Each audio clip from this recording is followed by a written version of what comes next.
So hello viewers, welcome to this video. दोस्तों, अभी हाल ही में 2024 में इलेक्शन हुए और उन इलेक्शंस के बीच में मेरे दिमाग में कई बार ये विचार आया कि अब तो कितनी सुविधाएं हैं, मशीनें हैं, कैसे फटाफट से इलेक्शन होते हैं, रिजल्ट भी फटाफट आता है। जब पहली बार देश में इलेक्शन हुए होंगे तब कैसा माहौल रहा होगा, तब कितने चैलेंजेस आए होंगे, किस तरह लोगों ने वोट डाली होंगी, कितने करोड़ वोटर्स रहे होंगे, कैसे लोगों के बीच में जो कि लिटरेसी नहीं थी, लोग पढ़े लिखे नहीं थे, कैसे उनको समझाया होगा, कैसे उनको इंस्पायर किया होगा। कितनी सारी चीजें जो है वो देश में बिल्कुल नई रही होंगी, कितने नए वोटर्स जिन्होंने पहली बार वोट डाली होगी, महिलाओं की क्या स्थिति रही होगी। ये सब चीजें मेरे दिमाग में आई और सोचा आप लोगों के साथ शेयर करूं कि कैसा था हमारे देश का पहला इलेक्शन। तो आइए चलिए डिटेल में समझते हैं कि कैसा रहा था हमारे देश का सबसे पहला इलेक्शन।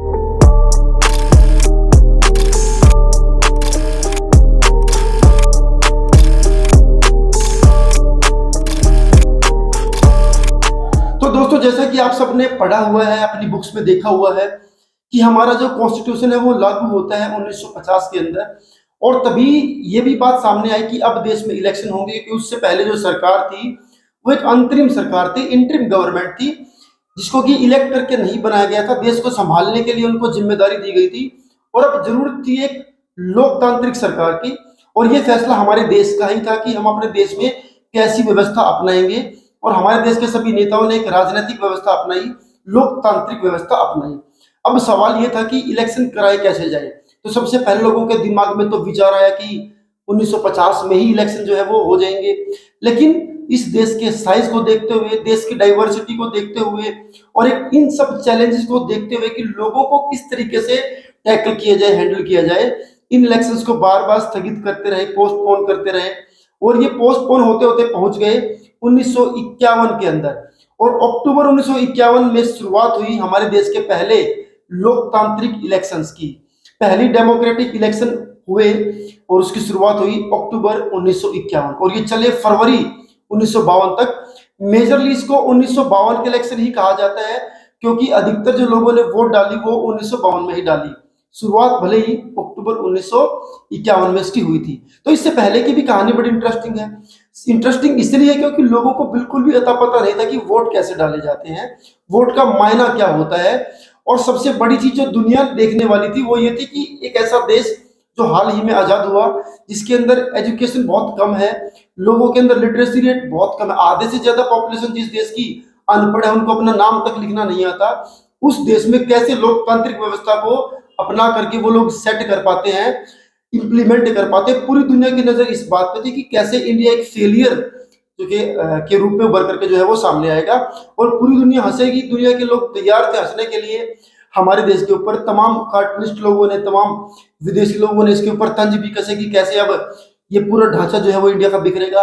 और सोने पर सुहागा तब हुआ जब भारत ने ये घोषणा करी कि महिलाएं भी वोट डालेंगी, जो कि अब तक बहुत सारी डेवलप्ड कंट्रीज में भी ऐसा देखने को नहीं मिलता था कि महिलाओं को वोट डालने का अधिकार हो। लेकिन इंडिया ने फैसला लिया कि हाँ, हम अपने देश की फीमेल्स को भी जो है वो वोट डालने की राइट जो है वो देंगे। वो बात अलग थी कि जब पहले पहल इस बात की सूची तैयार, क्योंकि चैलेंजेस बहुत सारे थे कि सूची कैसे बनाई जाए, किन लोगों को शामिल किया जाए, किन लोगों को इसमें से हटाया जाए, क्या किया जाए, क्या नहीं किया जाए। क्या खाली इतना कह देने से कि चलिए जो 18 साल से ऊपर के वोट डाल सकते हैं, क्या उससे वोट डालने का राइट मिलेगा?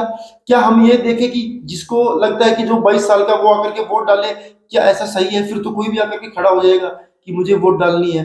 तो उसके लिए क्या तरीके अपनाए जाए, पहचान पत्र किस तरीके से बनाए जाए, क्या चीजें फिक्स करी जाए, किस तरीके से सूची तैयार करी जाए, कहाँ उसको भेजा जाए, कौन इस बात को डिसाइड करेगा। तो ये सब चैलेंजेस को देखते हुए सरकार ने बार बार इलेक्शन को स्थगित किया और 50 से होते होते वो अक्टूबर जो है वो 51 तक पहुंचे। अब सरकार ने अपने 3 लाख कर्मचारियों को ट्रेन किया, उनको लोगों के पास भेजा और ये ब्यौरा मंगाया कि कौन आदमी देश में वोट डालने के काबिल है।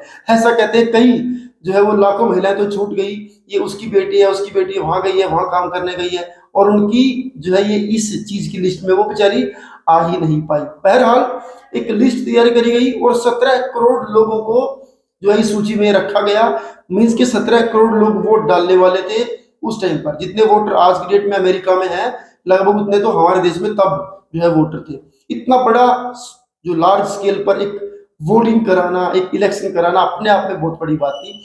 लोग जिन लोगों के लिए वोट डालने वाले थे, लगभग देश में 489 सांसद थे और 3000 से ऊपर एमएलए के जो है वो इलेक्शन होने वाले थे। तो अपने आप में एक विशाल का इलेक्शन जो है वो हमारे देश में होने वाला था, जिसके अंदर लोग बड़ी संख्या में पार्टिसिपेट करने वाले थे। और कमाल की बात दोस्तों ये भी रही कि 50% से ज्यादा लोगों ने वोट डाला। आज भी हम देखते हैं तो किसी किसी जगह पर 50% से कम होता है वोटिंग परसेंटेज, लेकिन उस समय पर 50% से ज्यादा लोगों ने जो है वो घर से जाकर के वोट डाले। लोगों के लिए कैंप लगाए गए, लोगों को ट्रेन किया गया, समझाया गया कि होता क्या है, इसके क्या मायने हैं, क्या काम आएगा, ये तमाम चीजें लोगों को कराई गई और लोगों ने वोट डाला। और इसकी मतगणना भी लंबी चली और फाइनली रिजल्ट भी आया। और इस रिजल्ट ने पूरी दुनिया को एक बात तो दिखाई कि भारत एक बहुत मजबूत लोकतंत्र बनने वाला है। इंडिया के अंदर ऐसी कोई प्रॉब्लम नहीं आने वाली है, क्योंकि अगर इंडिया बिना एजुकेशन के इलेक्शन करा सकता है तो दुनिया के लिए एक बहुत बड़ा शौक था। और काफी लोगों के मुंह बंद हुए थे कि इस देश में ऐसा कैसे हो सकता। महिलाओं ने भी वोट डाली, जो लोग पढ़े लिखे नहीं है उन्होंने भी वोट डाली और एक सक्सेसफुल इलेक्शन जो है वो कंडक्ट किया गया हमारे देश के इलेक्शन कमीशन के द्वारा। 1950 में इलेक्शन कमीशन की स्थापना भी हुई थी दोस्तों, आपको बता दूं। और एक बहुत शानदार इलेक्शन का आयोजन हुआ। और जहां तक बात है सीट की, तो आपको बता दूं मैं, उन 489 सीटों में से 364 सीटें कांग्रेस पार्टी ने जीती। हालांकि कुछ और पार्टी और भी थी, ऐसा नहीं है। और एक और आंकड़ा बताऊंगा, अमेजिंग आंकड़ा, लगभग लगभग जो एवरेज थी वो हर सीट के ऊपर लगभग 4 कैंडिडेट्स की जो है वो एवरेज निकली। माने जितनी सीट थी उससे 4 गुना कैंडिडेट्स ने पार्टिसिपेट किया, जिनके लोगों ने वोट डाला। दूसरे नंबर पर भारतीय कम्युनिस्ट पार्टी रही, जिनको कुछ सीट मिली। और ये तो था पहले इलेक्शन का सिनेरियो। और आने वाला अगला इलेक्शन, उससे अगला इलेक्शन भी, ये तीनों इलेक्शन ही कांग्रेस पार्टी का पूरी तरीके से एक होल्ड रहा हमारे देश में राजनीति के ऊपर। और यही नहीं दोस्तों, ये तो थे सेंटर के इलेक्शन। जो स्टेट इलेक्शन हुए उनमें भी मद्रास को, केरल के कुछ हिस्सों को छोड़ दें तो बाकी सब जगहों पर मेजोरिटी में कांग्रेस की ही सरकार जो है वो बनी। और पहले लगातार 3 इलेक्शन में बाकी कोई भी पार्टी कांग्रेस पार्टी के सामने स्टैंड नहीं कर पाई। तो ये था हमारे देश के पहले इलेक्शन के बारे में। आई होप कि वीडियो आपको पसंद आई होगी। अगर वीडियो अच्छी लगी है तो लाइक जरूर करें दोस्तों, वीडियो को शेयर जरूर करें। आपकी किसी किसी एग्जाम में भी आपकी बहुत काम आ सकती है अगर आप यूपीएससी की तैयारी कर रहे हैं। कंटेंट पसंद आता है तो चैनल को सब्सक्राइब जरूर करते जाएं। Thank you.